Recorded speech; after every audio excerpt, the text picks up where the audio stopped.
사도 바울은 죄인들이 어떻게 하나님의 은혜로 믿음으로 구원을 얻게 되는가를 계속해서 설명해 오면서 구원은 하나님의 절대 주권이다라고 강조하면서 이제 이스라엘의 구원에 대한 이야기를 합니다. 자기도 유대인이요 베냐민 지파 사람이라는 것을 강조하면서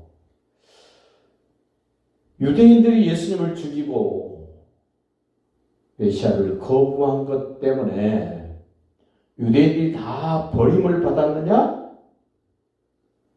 일반적인 생각으로는 유대인들은 구원받지 못할 백성인 것처럼 보여지고 그렇게 느껴지기도 합니다마는 사도 바울은 확실하게 하나님의 선택받은 백성, 이스라엘 백성들, 유대인들 결코 하나님은 버리지 않으셨다라고 자신 있게 말을 합니다. 11장 1절 보십시오. 그러므로 내가 말하노니 바울은 유대인입니다. 베냐민 지파입니다. 하나님이 자기 백성을 버리셨느냐? 확고하게 말합니다. 그럴 수 없느니라. 나도 이스라엘인이요 아브라함의 씨에서 난 자요 베냐민 지파입니다. 만약에 하나님이 유대인을 버리셨다면, 유대인을 구원받지 못하게 만드셨다면 나도 구원받지 못했을 터인데 내가 구원받은 하나님의 백성이 되고 보니까 하나님은 당신의 백성들을 버릴 수 없다. 그러면서 말합니다. 그럼 유대인 중에 누가 구원을 받습니까? 어떤 사람이 구원을 받습니까?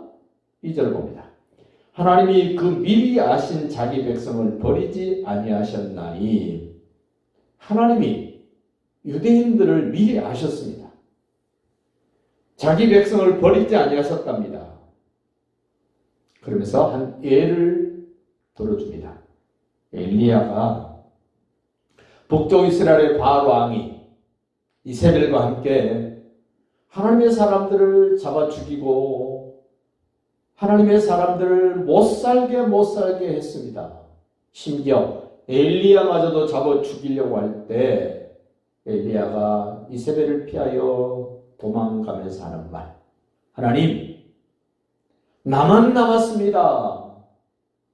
저 이세벨이, 아합이, 그 거짓 선지자들이 하나님의 선지자들을 죽이고 나마저도 죽이려고 합니다.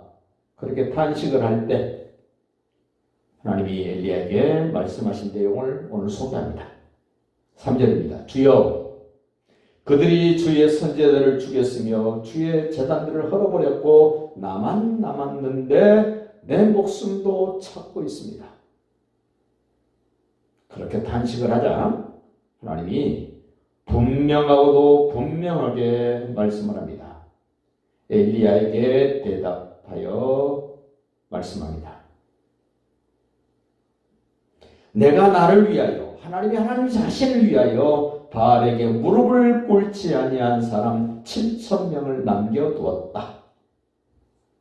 자기 혼자밖에 남지 않았다고 생각했는데 하나님은 7,000배나 남겼답니다. 7,000명. 많은 분들이 한국 교회를 보면서 탄식을 합니다. 이렇게 가다가 한국 교회 없어지겠다. 그렇지 않습니다. 하나님은 숫자가 많을 때 좋아하신 것이 아니라 제대로 된 사람 몇 사람만 있어도 하나님의 나라는, 하나님의 교회는 망하지 않습니다. 없어지지 않습니다. 우리는 자꾸 숫자 따집니다. 숫자. 몇 사람이나 예수 믿나. 하나님은 그 숫자를 보시는 것이 아니라 제대로 예수를 알고 제대로 성경을 알고 제대로 복음을 아는 사람이 얼마나 있느냐를 보시는 것이지, 어중이 떠중이 쭉정이 들면 수각에 있는 숫자 보시는 하나님이 아니시라는 겁니다. 바알에게 무릎 꿇지 않는 7,000명 남겨뒀다. 그러면서 바울은 확실하게 말합니다. 그런즉 이와 같이 지금도 은혜로 택하심을 따라 남은 자가 있느니라. 유대인 중에서도 남은 자, 은혜로 택하심을 받은 남은 자들은 유대인도 구원을 받습니다. 은혜가 아니고 행위로 된다면 유대인 중에서 구원 얻을 사람이 없겠지만 구원은 행위로 되는 것이 아니라 은혜로 되기 때문에 하나님이 남겨두신 은혜 입은 자, 하나님이 택하신 사람들은 반드시 남아있고 남아있습니다. 엘리야 시대 7,000명 하나님이 택하신 사람 남겨놓으신 것처럼 마지막 때도 남겨놓습니다. 다만 유대인들에게는 많은 안타까움이 있을 뿐입니다.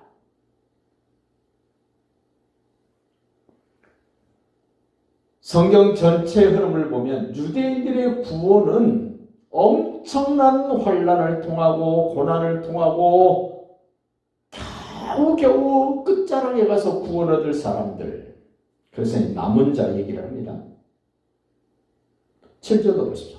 그런즉 어떠하냐? 이스라엘이 구하는 그것을 얻지 못하고 오직 택하심을 입은 자가 얻었고 그 남은 자들은 우둔하여 졌느니라. 예수님에 대해서, 하나님의 나라에 대해서 은혜라는 것이 무엇인지를 그들은 모르고 행위로만 구원 얻으려고 몸부림쳤던 그 유대인들. 하나님이 우리 같은 이방인을 구원하기 위하여 어떻게 하셨나 보십시오. 8절 봅니다. 기록된 바 구약성경 이야기입니다. 하나님이 오늘까지 그들에게 호미한 심령과 보지 못할 눈과 듣지 못할 귀를 주셨다. 그들은 보기는 보았어도 듣기는 들었어도 하나님이 그들에게 호미한 심령을 주셨다. 호미한 그런 상태를 하나님이 만드셨다. 왜 그랬습니까? 그들로 하여금 행위로는 구원받을 수 없음을 확실하게 깨닫게 하시려고. 구원은 은혜로만 된다고. 그래서 6절 끝에 그렇게 말씀합니다. 그렇지 않으면 은혜가 은혜되지 못하느니라. 행위로 구원 얻는다면 은혜로 구원 얻는 것은 불가능하다. 그래서 우리는 자랑할 것이 없는 그런 사람들입니다. 우리가 구원받은 것 잘나서나 똑똑해서나 운이 좋아서가 아니라 전폭적인 하나님의 은혜입니다. 하나님의 선택하십니다. 그래서 우리는 선택해 주신 하나님께 감사하고 은혜를 베풀어 주신 하나님께 더욱더 감사하는 인생을 사는 겁니다. 유대인들에게는 호미한 심령을 줬고 보지 못할 눈을 줬고 듣지 못할 귀를 주셨다 그랬는데 우리에게는 분명하고 확실한 심령을 주셨고 볼 수 있는 눈도 주셨고 들을 수 있는 귀도 주셨고 깨닫는 마음도 주셨고 순전하게 예수가 그리스도라고 입술로 고백할 수 있는 담대함까지 주신 하나님. 또 10절도 보십시오. 그들의 눈은 흐려보지 못하고, 유대인들 얘기입니다. 유대인들의 눈은 흐려보지 못하고 그들의 등은 항상 굽게 하옵소서.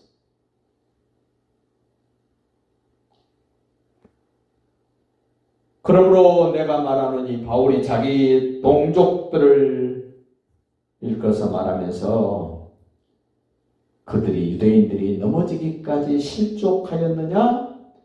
비틀대기는 했지만 완전히 꼬꾸라졌느냐? 구원하고는 상관없이 넘어져서 저 지옥으로 떨어지고 있느냐? 그럴 수 없느니라.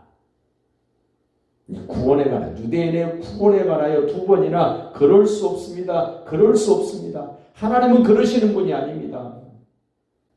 그럼 유대인들이 예수 그리스도를 거부하고 십자가에 못 박아 죽이고 자기들의 행위로 의롭다함을 얻기 위하여 몸부림쳤던 그들이 어떤 상황을 만들었는가를 우리에게 소개합니다. 그들이 넘어짐으로 유대인들이 비틀거리는 것은 구원이 이방인에게 이르러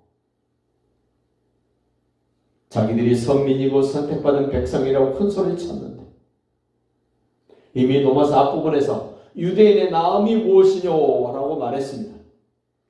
참 많지만 그 중에서도 하나님의 말씀을 맡은 그것 엄청난 유대인에게 주신 복이라는 겁니다. 근데 그들이 비틀거렸는데 실족하지는 않았다. 잠깐 넘어져서 털고 일어나긴 했지만 완전히 실족하기까지는 아니다. 오히려 그들이 비틀거리고 넘어짐으로 구원이 이방인에게로 기회가 주어졌다. 그래서 유대인들이 이방인들이 구원 얻은 모습을 보면서 유대인들이 시기나게 합니다. 이 맥락에서 사도 바울은 베드로는 유대인의 사도가 됩니다. 그런데 바울은 나는 이방인의 사도가 되겠다라고 작심을 합니다. 이 비밀을 알았기 때문에 이방인의 구원 얻을 숫자가 채워지면 유대인에게 구원 얻을 기회가 주어질 것을 알았기 때문에 바울은 기꺼이 선교지로 뛰어갑니다. 수많은 고난을 당하고 죽을 뻔한 고비를 넘기면서도 또 선교지로 또 로마로 가려고 했던 그 마음은 이 로마서 11장을 들여다봐야만이 바울이 얼마나 자기 민족을 사랑했는가, 자기 조국을 사랑하고 자기 동포들을 사랑했는가를 들여다보게 됩니다. 구원이 이방인에게 이르러 이스라엘로 시기나게 합니다. 이 내용 때문에 바울은 10년 동안 1차, 2차, 3차 선교를 가는 겁니다. 여러 차례 죽을 고비를 넘기고 자기 동족의 위험과 이방인의 위험과 강의 위험과 수많은 위험을 경험하면서 그래도 이방인 선교를 갈 수밖에 없는 바울의 마음. 바울이 10년 동안 1차, 2차, 3차 선교 여행 다닐 때 바울은 하루도 온전한 몸으로 생활한 그런 상황이 되지 않음을 성경은 우리에게 보여줍니다. 수도 없이 맞고 수도 없이 죽을 고비를 넘겼던 자기 민족을 너무너무 사랑했던 이 바울. 오늘 11장 11절에 그렇게 말합니다. 구원이 이방인에게 이르러 이스라엘로 시기나게 하기 위하여 나는 이방인의 사도가 됐습니다. 그러면 11절도 보십시오. 이스라엘이 넘어짐이 세상의 풍성함이 됐습니다. 유대인의 넘어짐이 이방 사람들에게 은혜의 풍성함이 되어 그들이 구원을 얻었습니다. 우리 대한민국도 이스라엘이 넘어지고 유대인들이 넘어짐으로 우리에게 은혜가 풍성하여 우리가 구원을 얻었습니다. 유대인들의 실패가 이방인의 풍성함이 되었습니다. 얼마나 풍성합니까? 유대인이 예수를 죽임으로 우리에게 풍성한 은혜로 구원을 얻습니다. 그들의 실패가 우리의 풍성함이 되었습니다. 우리는 자랑할 것이 없습니다. 이제 다음 문단에서 접붙임에 돌감람나무, 창감람나무 접붙임에 대한 이야기를 합니다. 유대인들도 자랑할 것이 없다면 우리는 더더군다나 자랑할 것이 없어야 됩니다. 하나님의 은혜밖에는 자랑할 게 없어야 됩니다. 구원 얻은 모든 사람들은 자기를 자랑할 것이 없어야 됩니다. 유대인들도 자랑할 것이 없고 이방인 우리는 더더욱 자랑할 것이 없어야 됩니다. 다시 그 11장 12절 보십시오. 유대인의 넘어짐이 세상의 풍성함이 되며 유대인들의 실패가 이방인의 풍성함이 되거든 하물며 그들의 충만함이리요. 나중에 거의 이 세상 끝자락에 유대인들에게 충만한 은혜의 역사로 구원이 이루어질 것입니다. 그 유대인에게 기회가 주어지기 전까지 이방인들의 때가 와서 우리에게도 구원이 주어졌고 우리를 통해서 또 다른 이방인들에게 복음이 증거되어져서 그들도 은혜로 구원받는 역사가 풍성하게 전개될 것을 기대하면서 우리는 때를 얻든지 못 얻든지 우리는 복음을 전해야 됩니다. 언제 누구를 만나든지 예수가 하나님 아들 그리스도라고 전해야 될 책임이 우리에게 주어졌습니다. 자기 동족, 자기 민족을 구원 얻을 수 있는 기회를 만들기 위하여 바울이 목숨 걸고 이방인의 선교를 했던 것처럼 우리 동족, 우리 민족, 우리 동포, 우리 가족이 구원 얻도록 우리도 바울의 심정으로 예수님의 심정으로 복음을 전하면서 하나님의 나라를 든든히 세우는 일에 우리 모두가 쓰임받을 수 있기를 예수님의 이름으로 축복합니다.